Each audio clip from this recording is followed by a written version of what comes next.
सपने मेरे सालों से जिसकी तलाश थी वो मिल गए। ये है मेरे बचपन के मंगेतर। तुम? चाचू, मैं सिर्फ इतना जानता हूँ कि सुंबुल एक जीती जागती इंसान है। उसने अपनी जिंदगी के लिए जिस मंजिल का इंतखाब कर रखा है वो मैं हूँ, और मैं उसकी किस्मत में नहीं हूँ। उमर का कोई कुछ नहीं बिगाड़ सकता, वरना मैं आपका सारा शैतानी खेल बिगाड़ के रख दूंगी। देखिए नया ड्रामा सीरियल ख्वाब मेरे बहुत जल्द सिर्फ ग्रीन एंटरटेनमेंट पर। तेरे इश्क ने मारा है। कुछ दिन पहले कहाँ गई थी, किससे मिलने गई थी? कहीं नहीं। हाँ, वो मेरे दोस्त आए हुए थे ना, बस उसी से मिलने गई थी। फिजा, तुमने ये तो सुना होगा ना कि जितना बड़ा रिस्क उतना बड़ा रिवॉर्ड। तो तुम डरो मत। देखो, मैं हूं तुम्हारे साथ, मैं चलूंगी तुम्हें लेकर। तुम अकेली नहीं हो। मैं तुम्हारे साथ रहूंगी, तुम्हारे आसपास रहूंगी। मैं पहले भी एक बार अपने घर वालों की बात ना मानकर ये सब कुछ भुगत चुकी हूँ। मैं दोबारा से ऐसा कुछ भी नहीं करना चाहती। जी बीबी, आप बताइए, पहला बच्चा कब किया था?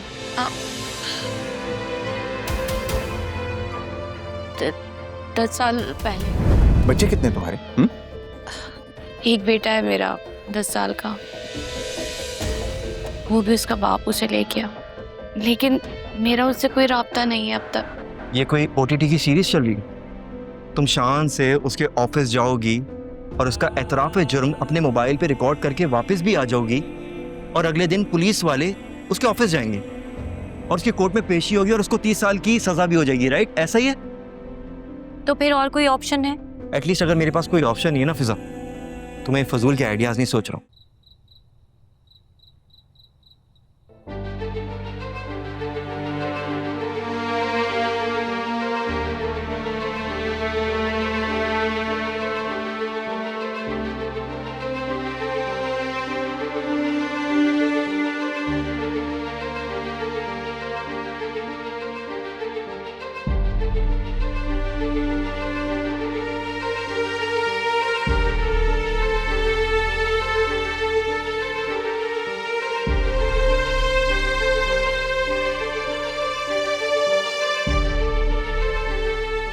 आपको पता है आपका एक छोटा सा क्यूट सा भाई आने वाला है। अस्पर, क्या हो गया आपको? तो सच में बाबा? क्या बाबा सच कह रहे हैं कि मेरा एक भाई आएगा? उसका क्या नाम आएगा? मैं उसके साथ खेलूंगी और मैं उसको स्कूल भी लेके जाऊंगी। वो ज़्यादा थी ना, मुझे हमेशा चिढ़ाती थी कि मेरा कोई सिबलिंग नहीं है। अब मैं उसे चिढ़ाऊंगी। हाँ हाँ ठीक है, अभी खाना खाओ और किसी को बताना मत, ठीक है? क्यों मम्मा? मैं अब नहीं बता सकती हूँ। मेरे सब दोस्तों का बहन भाई है। अभी तुम खाना खाओ, वक्त आने पर बता देंगे, ठीक है? असफर, आप भी ना बच्चों के सामने ऐसे थोड़ी बातें करते हैं। पता भी है बच्चों का दिमाग कैसा है। तो क्या हुआ भाई? मैं तो बहुत खुश हूँ, उसे भी पता होना चाहिए।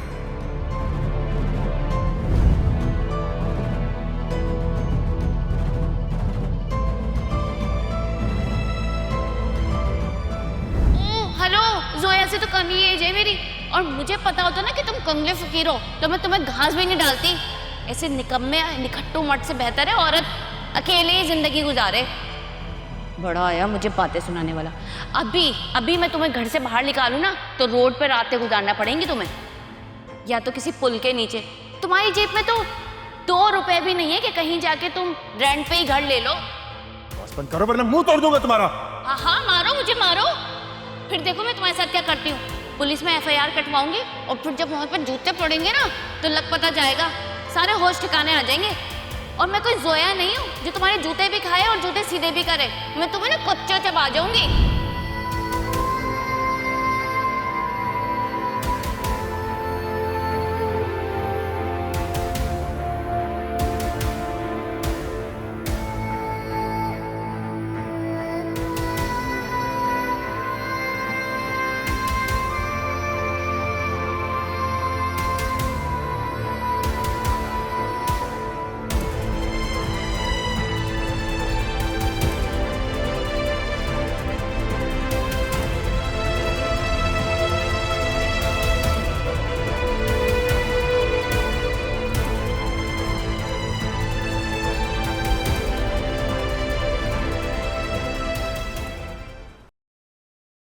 ये मुलाकात महज इत्तफाकिया थी या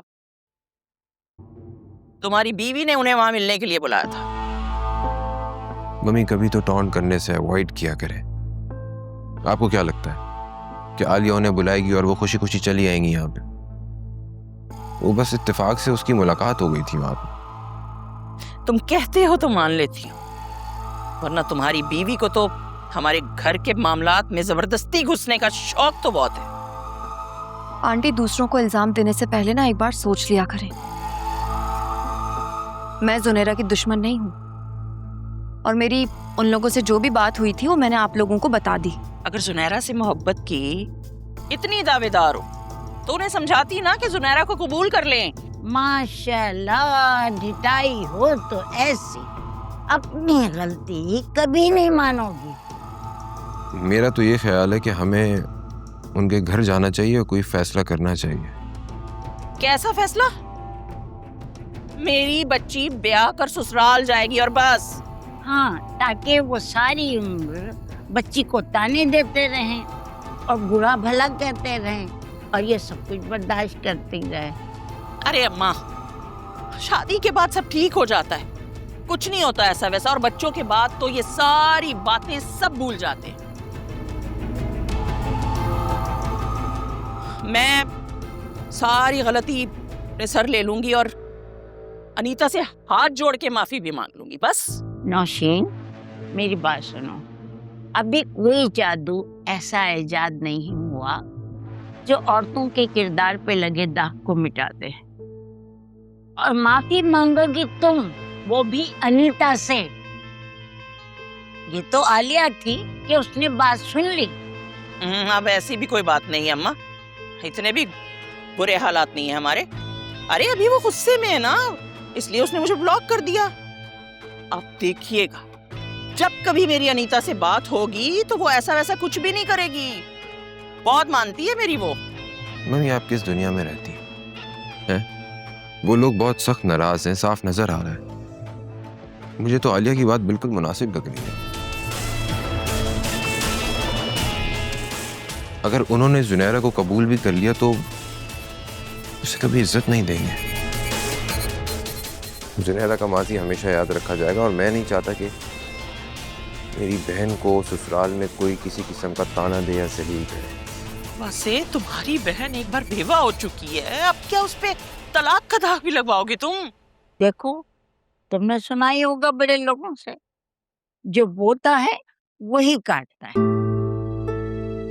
और ये वक्त अपने गलत फैसलों के भुगतने का आ गया है। अम्मा, अगर आप उसके लिए कुछ अच्छा नहीं कर सकती ना, तो कम से कम बुरा तो मत बोले। बात सुनो, जुनैरा मेरा भी खून है, मैं क्यों उसके लिए बुरा चाहूंगी? यकीनन इसने अनीता को भरा होगा, उससे कहा होगा कि रिश्ता खत्म कर दे। ये बहुएं कभी ससुराल की सगी नहीं हो सकती, हमेशा बुरा सोचती हैं ससुराल में। यही हम इसी दिन की वजह से जुनैरा को बचाना चाहते हैं। कल को उसकी सास इसी तरह उसे ताने और बुरा भला ना कहे।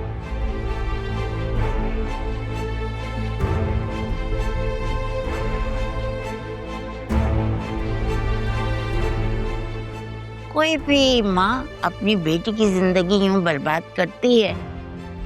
अगर अब तुमने कर ही दिया है तो बैठो और भुगतो और सोचो अब करना क्या है। अब तुमने भी कुछ बातें सुनानी है मुझे तो सुना दो, कोई कसर रह गई है अगर तो। मम्मी, सारी सिचुएशन आपके सामने तो है। मेरी तो समझ में नहीं आता कि आप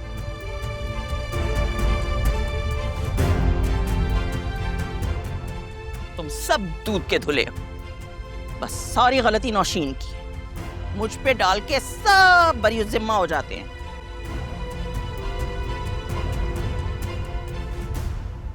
गुड मॉर्निंग। माना कि हॉस्पिटल नहीं जाना होता, लेकिन सुबह सुबह उठने से दिन अच्छा गुजरता है। अकॉर्डिंग टू अम्मा, पता है ना, जो सुबह सुबह नहीं उठते सारा दिन नहुसत से भरा होता है। सोएबा जी, मैं सोच रही हूँ सुल्तान के ऑफिस चली जाऊं। इतना बकवास आइडिया किसने दिया तुम्हें? और ऐसा करने से होगा क्या? एक बार अपनी इज्जत बचाकर वापस आ गई हो ना, अगली बार की कोई गारंटी नहीं।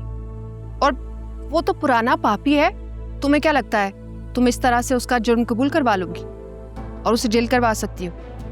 बिल्कुल भी नहीं। अब जल्दी से उठो, नीचे आओ, चाय रखी हुई है ऊपर मैंने, कुछ खा भी लो।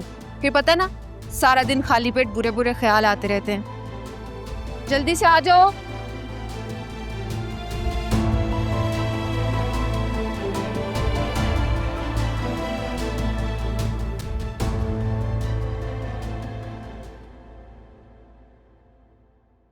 आज अगर मेरा बेटा जिंदा होता तो किसी की मजाल थी जो मेरे सामने कोई कुछ बोल सकता। क्या हो गया? अरे कुछ नहीं होगा, वही होगा जो मंजूर खुदा होगा।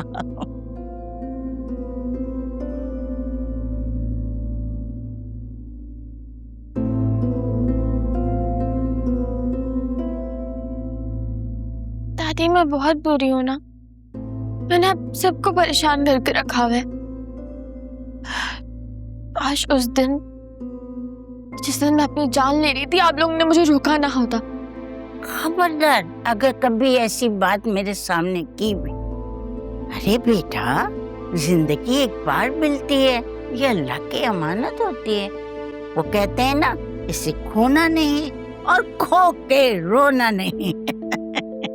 दादी मैं कहता था कि अगर इंसान को जिंदगी जीने का सलीका हो ना, तो उसको जिंदगी बार बार मिलती है, हर दिन एक नया दिन होता है। लेकिन मौत सिर्फ एक बार आती है और वो सब ले जाती है। मैं बहुत समझदार था। हाँ, लेकिन वो मिट्टी में मिल गया। उसकी बातें मेरी जहन में रहती हैं। क्या पता एक दिन उसकी बातें मेरे जहन में ना रहें, लेकिन उसकी मौत का गम मुझे हमेशा सताता रहेगा। देखो बेटा, वो अपनी उम्र इतनी लिखवा के लाया था, बस उसका वो टाइम आ गया और वो चला गया। लेकिन जो है उसके ऊपर फोकस करो और सोचो उसके बारे में। दादी, शान बहुत चालाक लगता है, पता नहीं उसको क्या चाहिए। अब वो तेज है, चालाक है या जैसा भी है, अब वो तुम्हारा शौहर है, तुम उसकी बीवी हो। हाँ, एक बात मैं तुम्हें जरूर कहूंगी बेटा, कहते हैं बड़े बड़े समझदार लोग कि आंखें और कान हमेशा खुले रखो और जबान बंद रखो, तो पता चल जाएगा उसके दिल में क्या चल रहा है। दादी आपको पता है, वो सिर्फ मुझसे सवाल किए जाता है और जब मैं उससे कुछ पूछती हूँ ना, तो वो जवाब नहीं देता, बात ही घुमा देता है। देखो बेटा, इस वक्त वो परेशान है, कंफ्यूज है। अरे उसने तो अभी तक कोई ऐसा गलत फैसला भी नहीं किया। अगर उसकी जगह कोई और होता ना, तो ऐसे मौके पर बदतमीजी भी करता और फौरन के फौरन कोई फैसला कर लेता। इसका मतलब क्या हुआ कि वो बहुत अच्छा लड़का है। अब तुम ऐसे करो कि नमाज पढ़ो और अल्लाह से बहुत गिड़गिड़ा के दुआ करो, अल्लाह सबसे बेहतर करने वाला है, और उसके बाद सो जाओ। थैंक यू दादी।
क्या है? क्यों सुबह सुबह आके अपनी मनुष्य शक्ल मुझे दिखा रही हो? पूरा दिन बुरा गुजरेगा अब। अकड़ तो तुम ऐसे दिखा रहे हो जैसे बड़े ही लैंडलॉर्ड हो। बीवी के टुकड़ों पे पलने वालों पर ना इतना गुरूर अच्छा नहीं लगता। चलो उठो, मुझे बहुत भूख लग रही है, नाश्ता तो लाके। तुम्हारा गुलाम नहीं हूं मैं जो नाश्ता बना के तुम्हारे सामने पेश करूं। गुलाम तो मैं भी तुम्हारी नहीं हूँ कि अपने घर में रखूं और 3 वक्त का खाना ठुसाऊं। ज्यादा अगर टटर की ना तो घर से बाहर निकाल दूंगी। उठो चलो, जाओ मेरे लिए स्ट्रॉन्ग सी चाय बनाओ और मक्खन डब रोटी लेकर आना। मक्खन बन में अच्छे से लगा के लाना और डब रोटी भी ला के देना। चलो उठो।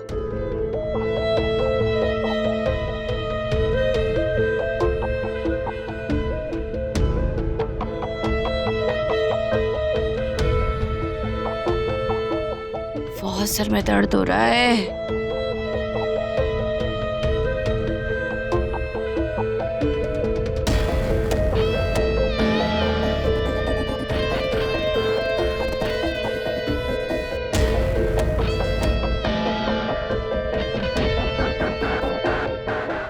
और सुनो, स्ट्रॉन्ग सी चाय बनाना, उसमें इलायची जरूर डालना। जहर न डाल दो।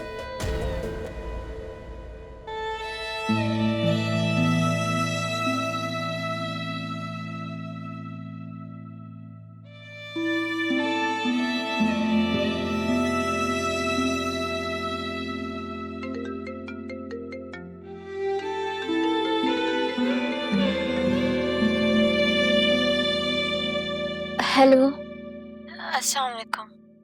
वालेकुम अस्सलाम, कैसी हो? मैं ठीक हूँ, आप कैसे? बस ठीक। और क्या हो रहा है? कुछ नहीं, बस कान लगा के घर वालों की बातें सुनने की कोशिश कर रही थी, लेकिन कुछ सुनाई ही नहीं दे रहा। और घर में क्या बातें हो रही हैं? आपको नहीं पता, कल सुबह आलिया भाभी और अनीता आंटी की मुलाकात हुई थी मॉल में। कल भी हमारे घर में ये बात चल रही थी और अभी भी यही बात चल रही है। बस ये नहीं कहिएगा कि आपको नहीं पता। मामा तो आलिया भाभी की फैन है, लेकिन इस बार उनसे थोड़ा नाराज है। नाराज होना तो आप सबका हक है। मुझे अभी तक अंदाजा नहीं हुआ कि तुम्हें क्या चाहिए। इज्जत चाहिए। अमेरिका के मरने के बाद तो नॉन स्टॉप जिल्लत ही मिल रही है। जब घर से भाग के निकाह करोगी तो ये सब तो सहना पड़ेगा ना। सह तो रही हूँ, अब और क्या करूँ? सब्र। इंसान को अपने जुर्म की सजा पूरी करने के बाद ही माफी मिलती है। किसी से प्यार करना और उससे निकाह कर लेना कोई जुर्म तो नहीं है। निकाह तुम्हारा जुर्म नहीं था, गलत तरीकेकार तुम्हारा जुर्म था। अच्छा, हमारा फ्यूचर क्या होगा? क्या आप मुझे छोड़ देंगे? मुझे नहीं मालूम, इसका फैसला घर वाले करेंगे। लेकिन रिश्ता तो मेरा आपसे है। बेइज्जती घर वालों की भी हुई है, और शादी 2 लोगों के दरमियान नहीं, 2 खानदान के दरमियान होती है।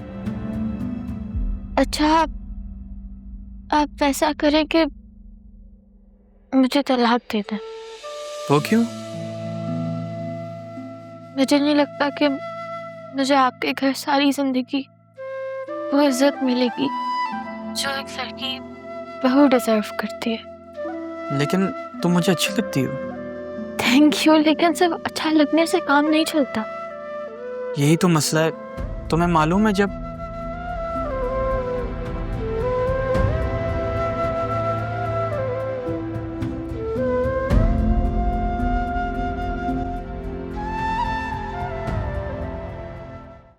फिजा, ये कोरियर से लेटर आया तुम्हारा।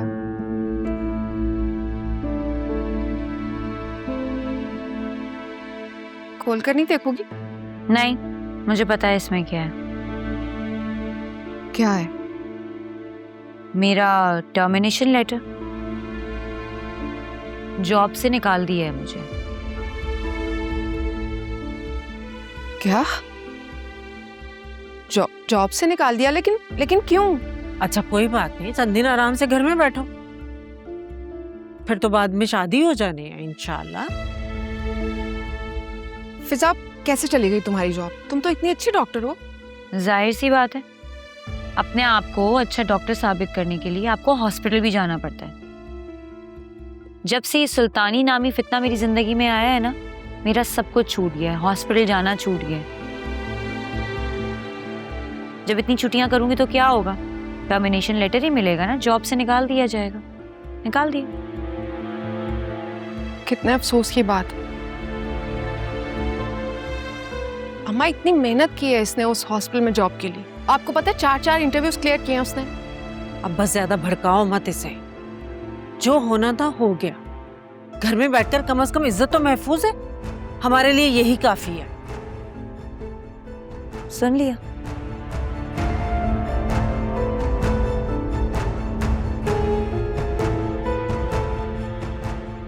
अम्मा घर का माहौल ऑलरेडी फ्रस्ट्रेटेड चल रहा है, आप हैं कि उसे बातें सुनाती रहती हैं। कितने दुख की बात है ना ये। मैं जो कर रही हूँ मुझे करने दो। इतनी सख्ती के बावजूद ये हाल है घर का। अगर नरमी करती तो फिर क्या होता?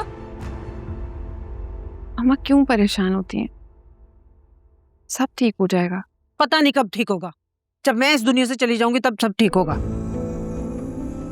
क्यों परेशान होती हैं? आप ही तो मुझे समझाती हैं इन्नल्लाह माअस साबिरीन। फिर क्यों ना उम्मीद है आप? अल्लाह पे भरोसा रखें।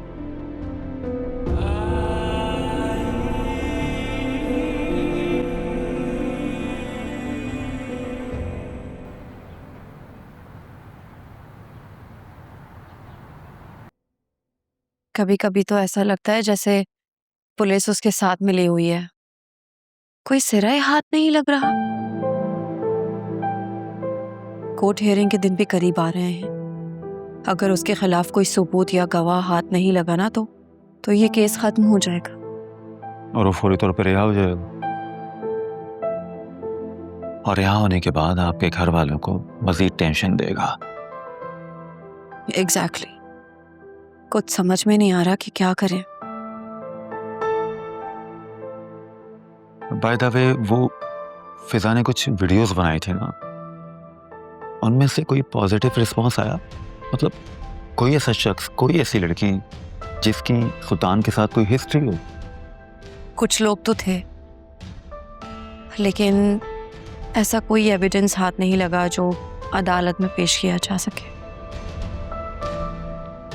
मामला बहुत कॉम्प्लिकेटेड है, स्पेशली लाली के मर्डर के बाद तो बहुत ज्यादा कॉम्प्लिकेशंस हो गई। मुझे ऐसा लगता है कि मुझे अंकल से दोबारा बात करनी पड़ेगी। पुलिस वालों पे मजीद प्रेशर डलवाना पड़ेगा ताकि इन्वेस्टिगेशन तेज हो। Thank you sir, thank you so much. आपने हमेशा हर मौके पर मेरा बहुत साथ दिया है। हालिया, उसमें थैंक यू की कोई बात नहीं है। आपकी आंटी की तबीयत कैसी है? आपने बताया था ना कि आज डॉक्टर का अपॉइंटमेंट है। एक्चुअल में वो कैंसर सर्वाइवर है और अब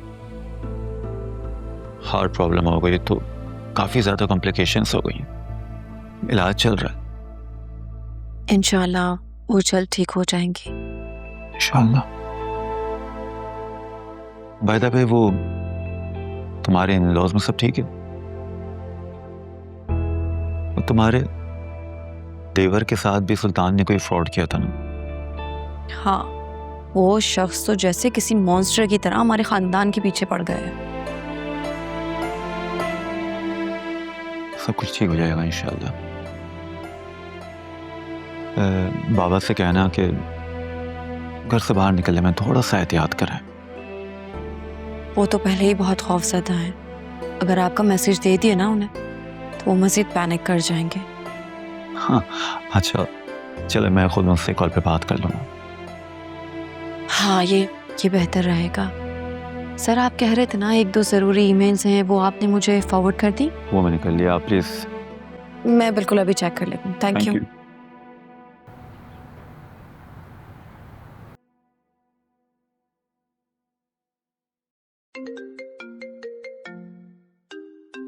आलिया तुम्हारी कॉल आ रही है।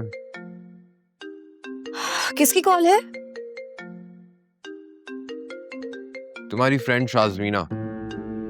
सुबह से इसकी तीसरी कॉल है जो मैं नहीं उठा पा रही हूँ। प्लीज आप उसकी कॉल अटेंड करके कह दें मैं आधे घंटे में कॉल बैक करती हूँ।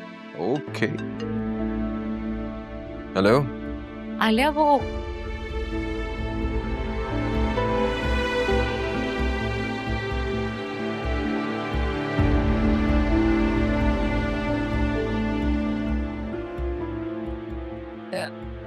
जी वो मुझे आलिया से बात करनी है। आलिया बिजी है, वो आपको थोड़ी देर में कॉल बैक करती है। Oh God, this was such a close call. अगर फासी को मेरी आवाज का पता लग जाता तो क्या होता? Thank God. I should be more careful.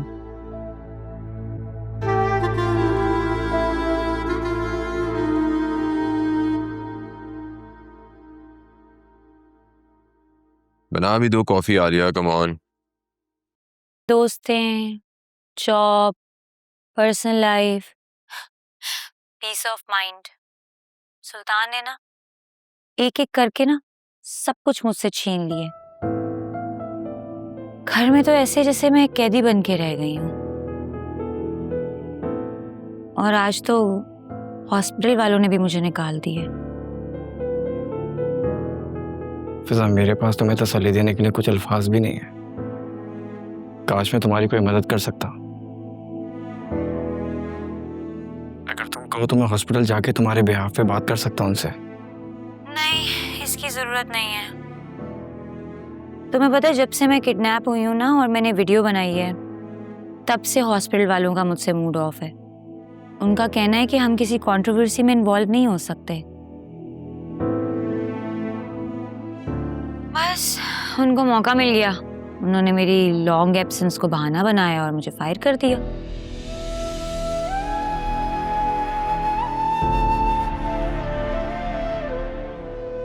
मैं तुम्हें फिर कॉल करती हूँ। Okay, bye.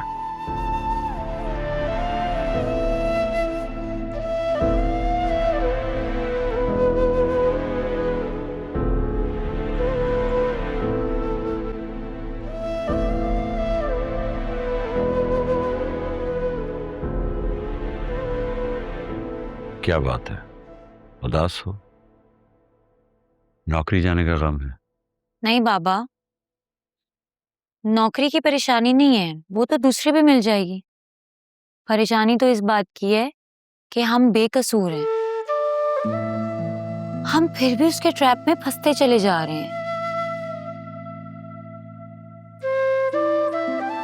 क्या करें बेटा, सब कुछ जैसे ऑटो पे चल रहा है, लेकिन तुम देखना, अल्लाह ऐसे लोगों की रस्सी एक दिन जरूर खींचता है, और वो दिन दूर नहीं जब सल्लाखें उसका मुकद्दर बनेंगी। पता नहीं वो दिन कब आएगा। मेरा तो जैसे कार्मा पर से यकीन ही खत्म होता जा रहा है। ऐसा मत बोलो बेटा, अल्लाह कभी भी अपने बंदों पर उनकी ताकत से ज्यादा बोझ नहीं डालते। तुम देखना, एक दिन सब कुछ ठीक हो जाएगा, और अगर नहीं हुआ तो हम उस वक्त तक लड़ेंगे जब तक सब कुछ ठीक नहीं हो जाता। ठीक है, चलो अब खाना खाओ, मैं थोड़ी देर में वापस आ रहा हूँ, खाना खत्म होना चाहिए। ठीक है, आप आराम करें, मैं खा लेती हूँ। शाबाश।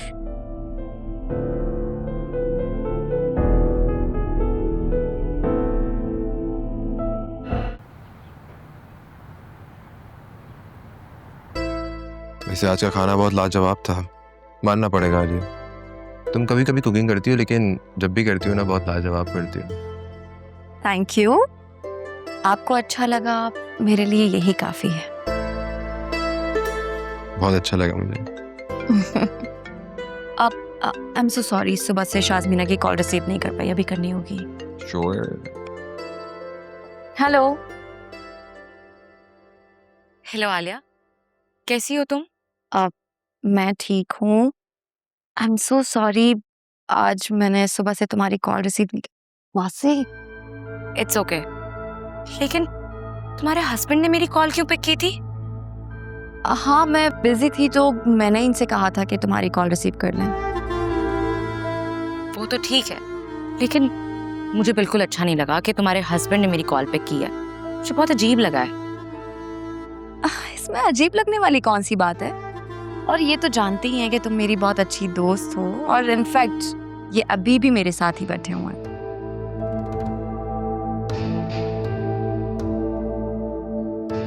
वासे क्या हो गया? I love you. क्या आप भी ना? तुम दे देंगे मुझे?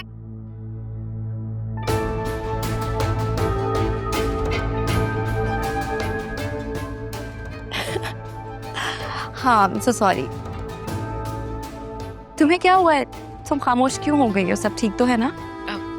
कुछ नहीं, मुझे एक्चुअली इम्पोर्टेंट कॉल आ रही है, मैं तुमसे बाद में बात करती हूँ। ओके।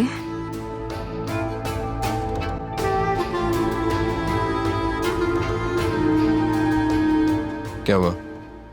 पता नहीं, शायद इसे बुरा लगा कि आपने इसकी कॉल रिसीव की थी। बुरा लगा? इसमें बुरा लगने वाली कौन सी बात है? स्ट्रेंज।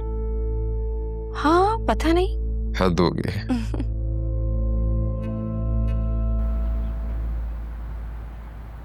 अच्छा ना, मुझे दरवाजा खोलने दो। लगता है बहुत ही दिल चाह रहा है पिज्जा खाने का। चलो भी पिज्जा वाले पिज्जा दे दो। अस्सलाम वालेकुम। वालेकुम अस्सलाम। तुम यहाँ क्या करने आए हो? आयरा के लिए टॉयज लाया था कुछ। आयरा को तुम्हारे किसी टॉय की कोई जरूरत नहीं है।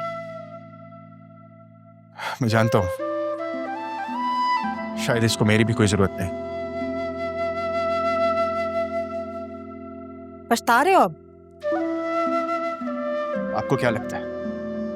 हमने हमेशा तुम्हें अपने बेटे की तरह समझा, मोहब्बत दी, इज्जत दी, प्यार दिया, लेकिन तुमने क्या किया हमारे साथ? हमेशा धोखा दिया।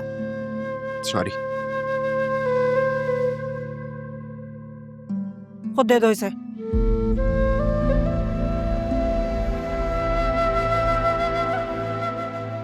कैसी हो आयरा?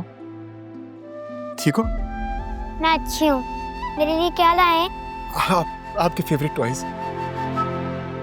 थैंक यू बाबा।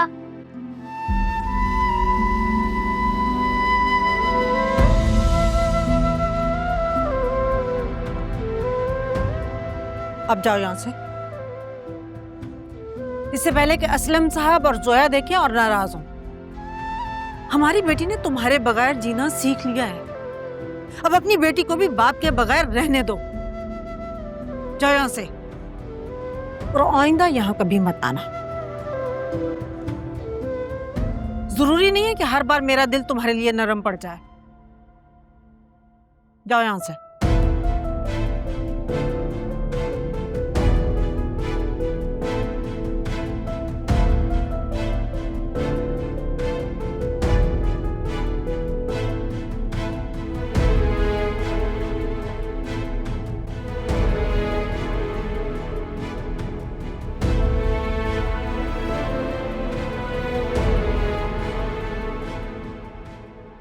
नानू, उसके बाल कितने प्यारे हैं। आयरा, ये टॉय कहाँ से लिया आपने? ये मुझे बाबा ने दिया था।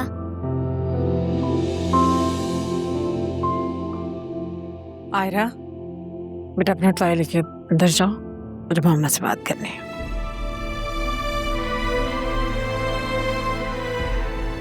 अम्मा, क्यों आया था वो यहाँ, और किस रिश्ते से गिफ्ट देकर गया वो?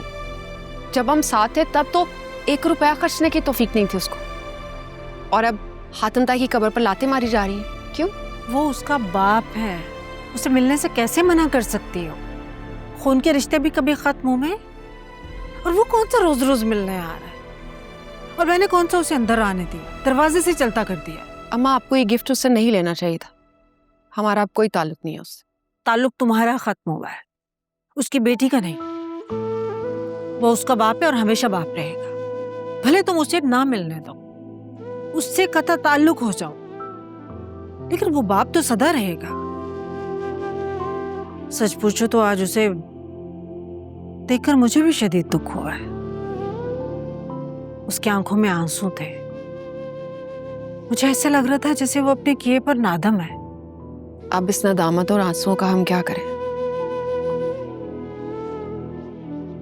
अब तो वक्त गुजर चुका है ना अम्मा, और क्या आप भूल गई हैं कि उसने अपनी ही बेटी को अगवा करवाया था? पता नहीं उसने किया भी था कुछ या नहीं, सारा किया धरा उसी सुल्तान का हो। जोया, तुम तो इतनी समझदार हो बेटा, तुम खुद ही कहती हो कि हमें अपने बच्चों के अंदर नफरतें नहीं डालनी चाहिए।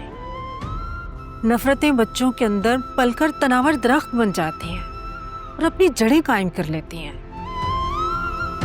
देखो बेटा, हम माएँ अगर बेटे की तरबियत करती हैं तो वो सिर्फ एक बेटे की तरबियत करती हैं, और अगर एक बेटी की तरबियत करती हैं तो हम पूरी नस्ल की तरबियत कर रही होती हैं।